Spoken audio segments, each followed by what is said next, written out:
Entonces yo veo la parte de la inmunidad que es importante, ¿no? ¿Y cómo conseguimos esa parte? Pues hay vacunas, hay estrategias, ¿no? Pero la inmunidad es una parte. Sin embargo, las vacunas no son 100%. De hecho, no hay ninguna vacuna que sea 100%, ¿no?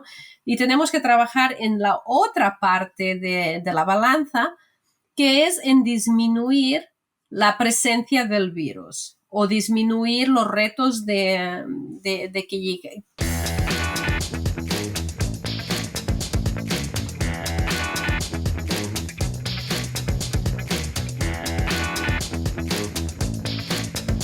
Hola, soy Guillermo Ramis y hoy voy a ser vuestro anfitrión en este nuevo episodio de Porcicast, en el que tenemos el inmenso honor de tener con nosotros pues, a una persona a la que quiero mucho y a la que conozco pues, prácticamente desde que empezamos los dos, porque creo que llevamos más o menos los mismos años en la carrera.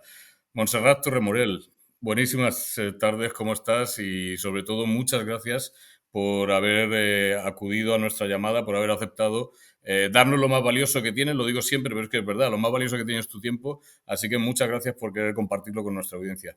¿Cómo estás, Monse? No, el gusto es mío. Muchísimas gracias por la invitación, por estar aquí y porque finalmente hayamos podido organizar este podcast, que sé que lo hemos intentado antes con menos suerte, pero estoy muy contenta de poder estar aquí y tener unos minutos pues con tu audiencia, que sé que por si acaso la he estado cultivando ya desde hace mucho tiempo. Pues un saludo para todos. Muchas gracias, Monse. Lo primero que me gustaría, por si alguien remotamente existiera la posibilidad de que no conozca a Montserrat Remorel, por favor, preséntate, dinos cuál es tu formación académica, cuál ha sido tu desarrollo profesional y a qué te dedicas específicamente ahora mismo. Bueno, como comentas, Montse Torremorell, yo de hecho en este momento soy profesora de la Universidad de Minnesota. Estoy aquí en Minnesota, en Estados Unidos. Me dedico a la investigación, también un poco de educación, claro, eso tiene que ser parte de la investigación, pero también estoy un poco en la parte administrativa como jefa del departamento de aquí de poblacional de la Facultad de Veterinaria en Minnesota, ¿no? Entonces, intentad hacer un poco de todo, que a veces medio sale. Pero bueno, mi carrera profesional ha sido que me dedico sobre todo a las enfermedades infecciosas de los cerdos. Me interesan mucho los temas de los virus, de PIRS, influenza sobre todo, entender bien cómo se transmiten y con eso con el objetivo de poder diseñar y mejorar los programas de control y eliminación de las enfermedades y también desarrollar medidas de bioseguridad, ¿no? Entonces, parte de mi investigación también va hacia la parte de bioseguridad.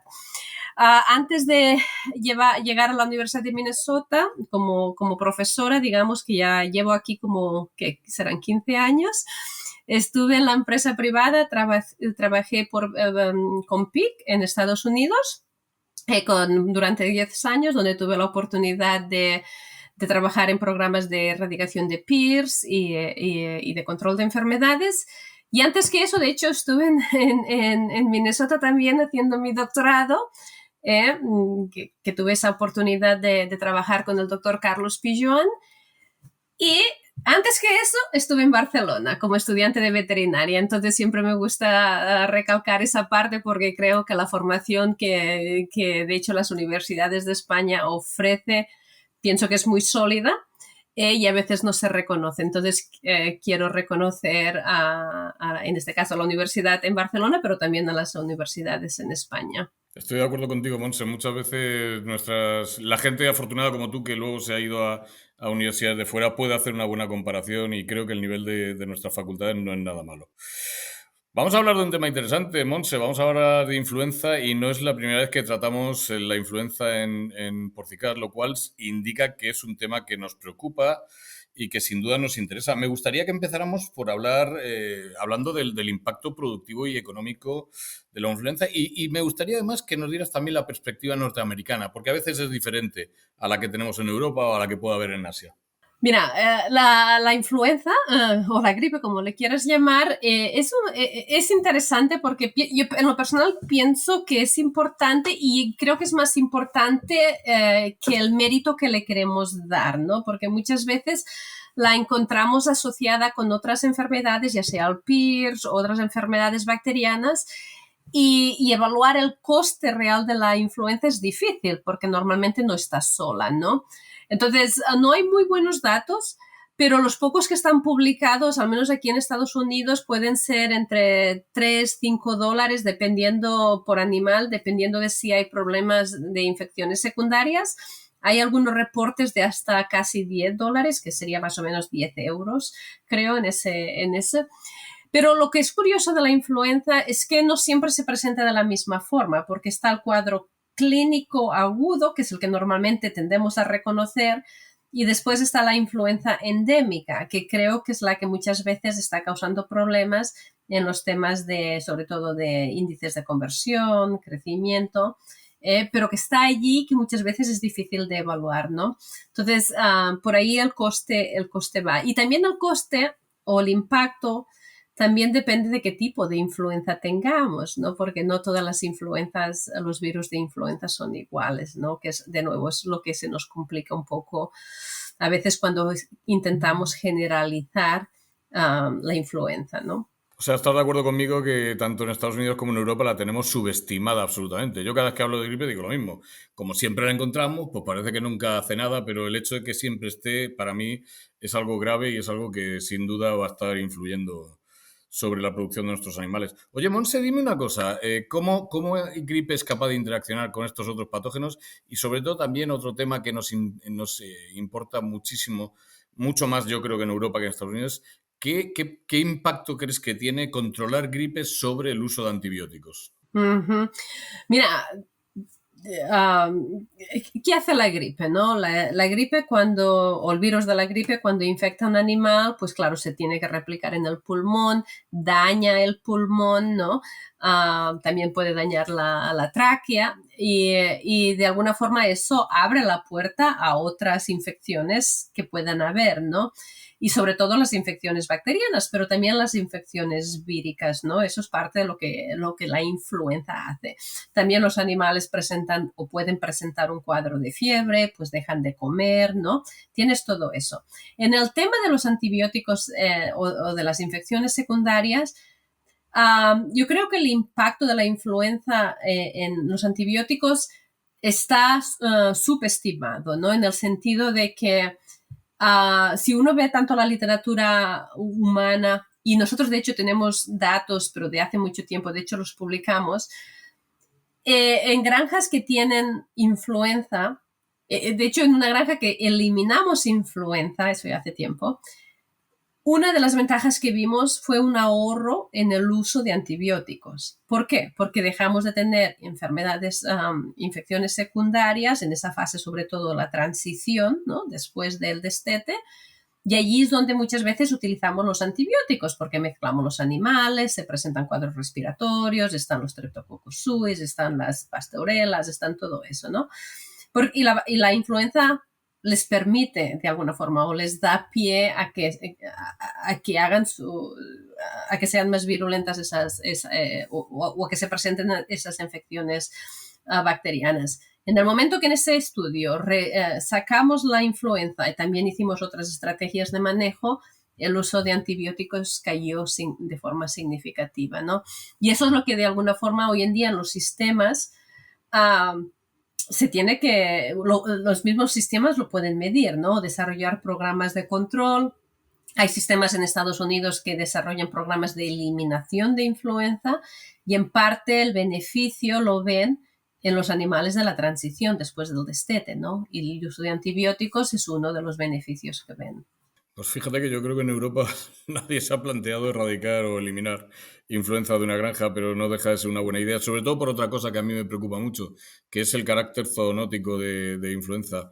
Háblame un poco de esto, vamos a hablar y vamos a explorar de los riesgos que corremos teniendo gripe en las granjas y interaccionando con las personas. Bueno, Bueno, estos son virus que se comparten, ¿no? El virus de influenza es un virus que, como se medio promiscuo, que va de todos, se comparten, ¿no? De hecho, las personas evidentemente se pueden infectar con los virus de la influenza, pero incluso más importante es el papel de las personas infectando a los cerdos, ¿no? Que es parte de los retos, si uno quiere pensarlo así, a la hora de controlar influenza, parte del reto es que tienes nuevas infecciones del virus, ¿no? Y algunas de esas vienen de las personas, ¿no? Y esa es la parte que es diferente en el control de las enfermedades o de influenza comparado a otras enfermedades del cerdo, este aspecto zoonótico. Pero, por ejemplo, siempre tenemos miedo de las pandemias, ¿no? Pero las pandemias es eso, ¿no? De que algún virus que está en los animales, por lo que sea, se reorganiza y se convierte en otro virus que pasa a las personas y allí pasa a transmitirse entre las personas, ¿no? Afortunadamente hay pocas pandemias, si uno lo ve a nivel histórico, pero cuando hay, son muy devastantes, ¿no? Y ese siempre es un poco el problema. Pero a nivel del día a día también hay infecciones que a veces no se aprecian y que se sabe que pueden pasar, ¿no? Entonces, yo creo que es un aspecto que se tiene que tener en cuenta y que es diferente comparado al PIRS o comparado a otras enfermedades, ¿no? Y muchas veces no lo tenemos en mente y creo que sí se tiene que tener en mente. Pues fíjate, la Asociación de Veterinarios de Porcino Regional a la que yo pertenezco aquí en Murcia, pues estamos tratando de trabajar para que se pongan en marcha programas de vacunación de los trabajadores de las granjas. Y hablábamos con las autoridades sanitarias y nos decían, muy bien, está bien que queráis proteger a las personas. Y nosotros decíamos, no, mira, nosotros somos veterinarios, queremos proteger a las personas para proteger a nuestros animales, porque no sois conscientes de que este virus es bidireccional. Se lo llevan las personas, pero también los meten las personas. Y eso es lo que queremos evitar, que realmente sigamos potenciando el riesgo. ¿Tú qué crees? ¿Deberíamos de poner mucho más énfasis en la protección de las personas? No es fácil en Europa, donde somos muy preventivistas y obligar a alguien a que se vacune es casi delito. Pero ¿tú crees que deberíamos de poner más entusiasmo? Sí, la parte de la obligación es difícil, ¿no? Porque no creo que podamos hacer eso por otras razones, ¿no? Pero si las personas lo entienden, los trabajadores lo entienden, porque los trabajadores tampoco quieren enfermar a los animales, ¿no? Porque en el fondo es más fácil trabajar con animales sanos que con animales enfermos, ¿no? Evidentemente, yo también lo veo de ese lado, ¿no? Si las personas tienen menos riesgo de ellas de infectarse o incluso cuando se infectan, van a excretar menos virus, eso lo vamos a ver en personas vacunadas, ¿no? Evidentemente que sigue habiendo un riesgo de transmisión, pero es más bajo, ¿no? De hecho, nosotros hicimos un estudio en el que trabajadores de granjas se tomaron hisopos nasales y buscamos la influenza tanto humana como del cerdo, ¿no? Y tuvimos este caso de una persona que se presentó al trabajar en la mañana y se sentía bien o sus síntomas eran muy leves, pero de hecho traía el virus de la influenza, de hecho pandémico, ¿no? Que de nuevo, y allí existe el riesgo de poder transmitirse a los cerdos, ¿no? Entonces eso pasa, ¿no? Y va a pasar. Pero si podemos aumentar o mejorar la inmunidad en las personas, pues el riesgo va a ser más bajo. E incluso para ellos, ¿no? Para las personas mismas de protegerse, porque es verdad que si esas mismas personas trabajan en granjas que tienen el virus de la influenza, uno lo encuentra también en la nariz de las personas, ¿no? Ese virus que se respira. No existe esa posibilidad de que se deposite en la nariz. Eso no significa que se vaya a replicar, ¿no? Pero existe esa posibilidad. Entonces yo creo que la protección va de los dos lados. Fíjate, te contaría de empresas brasileñas donde por contrato los trabajadores se comprometen a vacunarse todos los años. Y no sé si sabes que ya en Dinamarca, de algunos países, te obligan a estar vacunado de gripe para entrar en Dinamarca. Bueno, ya vamos dando pasos adelante. Es curioso que en la pandemia de SARS-CoV-2 nos vacunamos todos 4 veces sin rechistar y sin más, pero luego es verdad que dices que vas a poner una vacunación obligatoria y se monta un lío como mínimo medio interesante. Déjame hacer un comentario sobre el tema de las vacunaciones en las personas, ¿no? Obligar es difícil, porque muchas veces cuando nos obligan a hacer algo, es nuestra naturaleza, no lo queremos hacer, ¿no?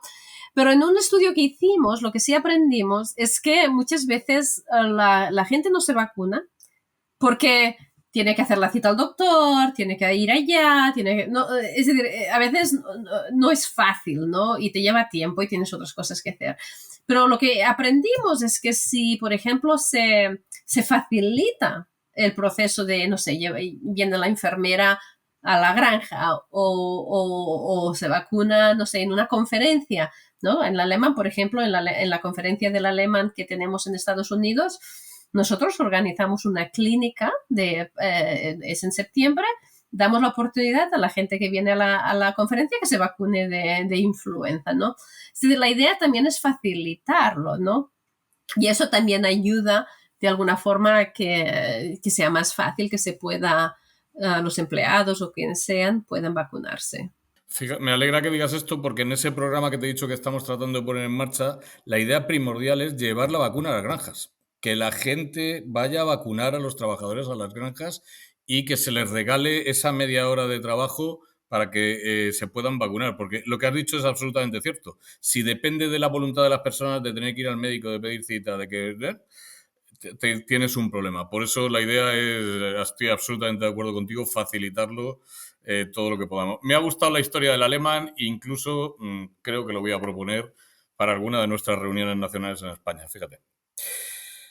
Monse, vamos a hacer algo que solemos hacer cuando hablamos de gripe y es un poco, haznos un esquema de prevención, de bioseguridad, de qué deberíamos de hacer en una granja, manejos, bioseguridades, vacunas, que nos ayudara a tener controlada a influenza. Y si ya me hablas de erradicación, que veo que tienes experiencia, vamos, me vuelves loco. Mira, yo cuando pienso en el control de la influenza, yo pienso, es como un poco una balanza que tiene dos partes, ¿no? Por un lado, tenemos que tener inmunidad, porque hay muchos estudios, bueno, que sugieren que la inmunidad ayuda no solo a proteger de los síntomas clínicos que el virus causa, pero también ayuda a disminuir la transmisión dentro de una granja, ¿eh? Y la otra cosa que también ayuda es si son animales que no están infectados, la inmunidad de alguna forma los hace más resistentes a que si viene el virus, pues te cuesta más infectarte, ¿no? Entonces yo veo la parte de la inmunidad que es importante, ¿no? ¿Y cómo conseguimos esa parte? Pues hay vacunas, hay estrategias, ¿no? Pero la inmunidad es una parte. Sin embargo, las vacunas no son 100%. De hecho, no hay ninguna vacuna que sea 100%, ¿no? Y tenemos que trabajar en la otra parte de la balanza, que es en disminuir la presencia del virus o disminuir los retos de que llegue el virus a esos animales, ¿no? ¿Cómo hacemos eso? Eso en el fondo es bioseguridad o estrategias de manejo, ¿no? Los animales, los lechones, cuando nacen, no tienen el virus de la influenza, ¿no? Los animales nacen sin influenza. Pero entonces lo que vemos muy rápidamente, sobre todo en estas granjas que están infectadas de forma endémica, que los animales antes del destete es común tener influenza, ¿no? Al menos en muchas de nuestras granjas aquí en Estados Unidos, nuestros estudios vemos eso, que a las 3 semanas, no sé, 20, 30, 40% de los lechones tienen el virus de la influenza si uno lo busca en la nariz de los lechones, ¿no? Entonces, ¿qué pasa allí? Por un lado, vemos que si hay inmunidad materna fuerte, va a haber menos influenza, menos del virus, ¿no? Porque tienen esa inmunidad materna, les ayuda a proteger. Por otro lado, también vemos que estamos moviendo el virus dentro de la granja. ¿Y cómo lo hacemos? El virus es muy contagioso. Entonces, nosotros mismos, cuando vamos no sé, a vacunarlos, si las manos las tenemos sucias o si utilizamos materiales contaminados, es fácil que estemos infectando a esos lechones que son negativos o que ahora ya a las 3 semanas la inmunidad materna ya va a la baja y está bajando, ¿no? Entonces, allí el virus se transmite. Entonces, yo lo veo de ese lado, que necesitamos las dos cosas. Y de hecho, hemos hecho esos estudios en los que solo hemos tenido granjas vacunadas el virus todavía está, o si solo hacemos estrategias de manejo, el virus está. Donde tenemos el éxito mayor es cuando combinamos las dos estrategias. Y eso pensando en los lechones, ¿no? Y evidentemente, si uno piensa en la recría, en los animales de reemplazo, pues en el fondo también tenemos que tener estrategias de la cuarentena o de monitoreo, y eso no lo hacemos de forma periódica. Pensamos en el PIRS, en eso, y no le damos prioridad a la influenza. ¿Y si queremos sacar el virus de la granja, Monse? Pues es parecido, ¿eh? Es empezando con los animales de reemplazo, asegurándose cuando llegan, no tanto a la granja, sino más bien cuando uno ya los ingresa a la parte de gestación, que no tengan el virus, ¿eh? Y después entender bien dónde está el virus dentro de la granja, ¿no? Porque muchas veces es en la población de los lechones. Y entonces, pues claro, programas de vacunación dirigidos, o ya sea una combinación de vacunación en masa, o una vacunación preparto dirigidos, y durante 6-8 semanas tener protocolos muy estrictos en las parideras, ¿no? De que no estemos moviendo el virus de los animales mayores a los animales menores. Es decir, se trata de cortar ese ciclo de transmisión a esa edad. También los reemplazos los tenemos que tener en cuenta también. Cuando buscamos el virus, al menos en los estudios que nosotros hemos hecho, la hembra gestante como tal, en estas poblaciones infectadas de forma endémica, no juega un papel muy importante. ¿Por qué? Porque ya tiene inmunidad, porque normalmente el virus si está dura poco, ¿no? Es más bien en estas poblaciones donde tenemos animales que están naciendo de forma continua, ¿no? O que los mezclamos, ¿no?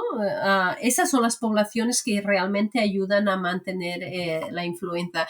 Y si algo pasa, de hecho, que es al revés que otras enfermedades, es que los lechones de las parideras, esos de las 3 semanas, 2-3 semanas, son la fuente de infección de las hembras, no al revés. Eso lo hemos visto también. Entonces, muchas hembras al destete tienen un poco de influenza porque los lechones las infectaron a ellas, ¿no? Entonces, uno tiene que entender bien la dinámica de infección dentro de las granjas a fin de diseñar ese programa de eliminación, ¿no? Qué interesante.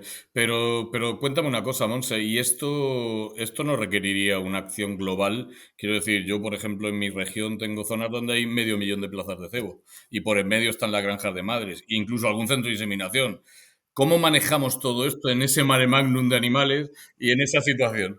Mira, esa es complicada y no tengo la respuesta exacta, ¿no? Porque realmente después del control de la influenza, yo te digo un poco empezando con el sitio 1, pero después tenemos que transmitir esa parte del control al sitio 2 y al sitio 3, ¿no?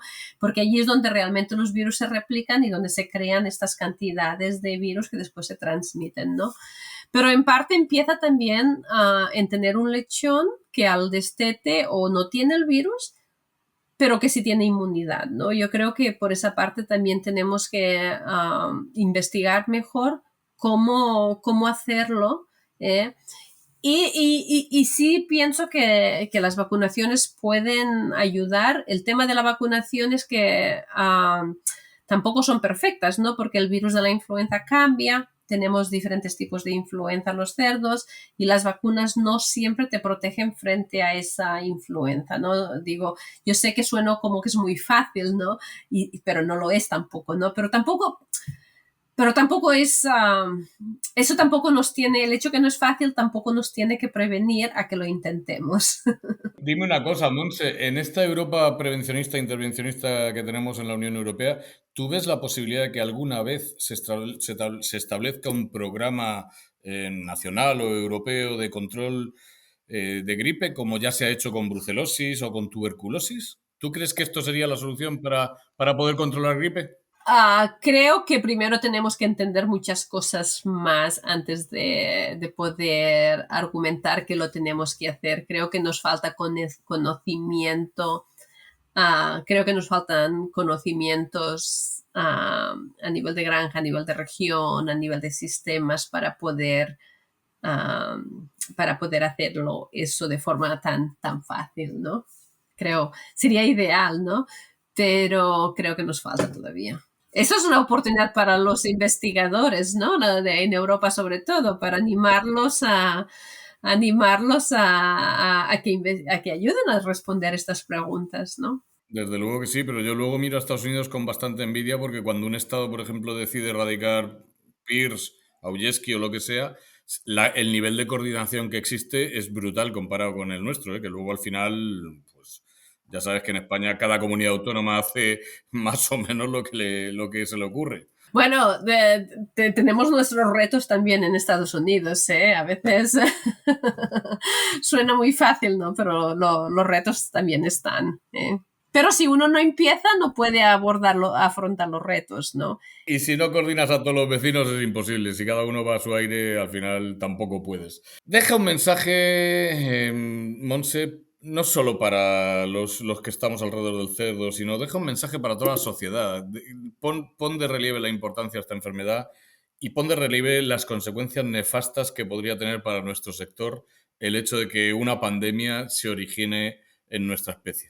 Mira, mi mensaje es para el productor que realmente entienda el impacto de la influenza en su granja. Incluso si piensa que la influenza no le causa un problema, uh, que entienda el impacto en su granja y después que entienda bien, y lo mismo para el veterinario, ¿no? El impacto a nivel, como tú dices, más global, ya sea a nivel regional o a nivel del sistema, ¿no?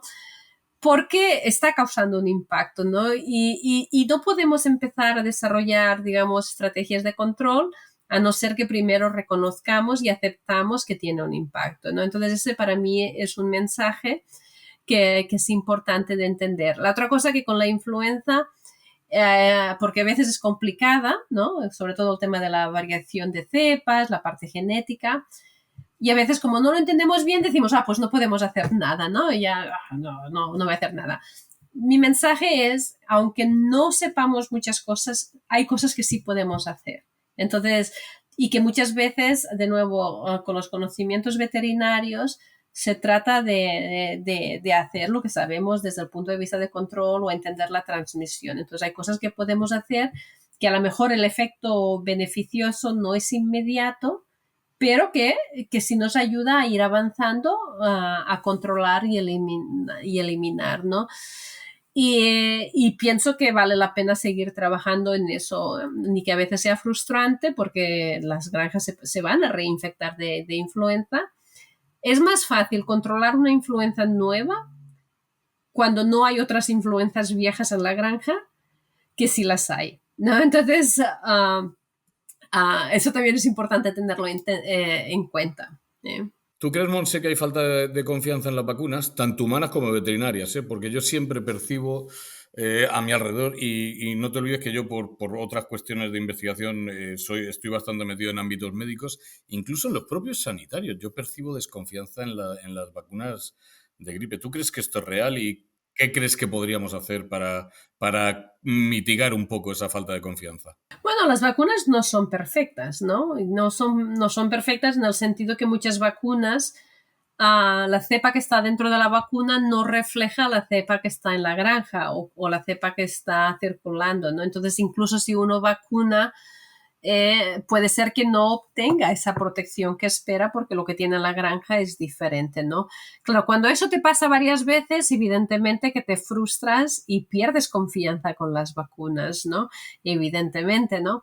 Y allí es donde yo pienso que tener buenos métodos de diagnóstico y trabajar con las compañías de vacunas o farmacéuticas para ver cuál de sus productos le favorece a uno, ¿no? Porque la situación va a ser cambiante también, ¿no?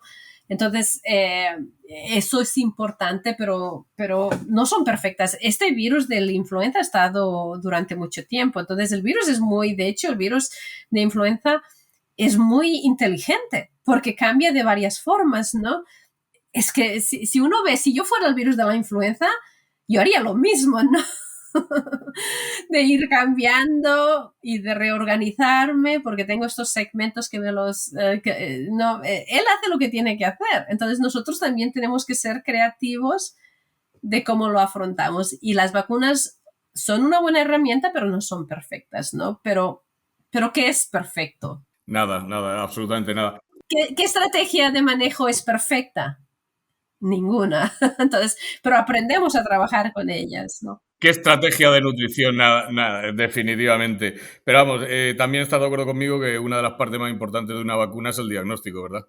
Y que tendríamos que hacer diagnósticos muy certeros de qué hay en las granjas para implementar programas con las herramientas más adecuadas de las que dispongamos en el mercado, ¿verdad? Exacto, exacto. El diagnóstico es súper importante, ¿no?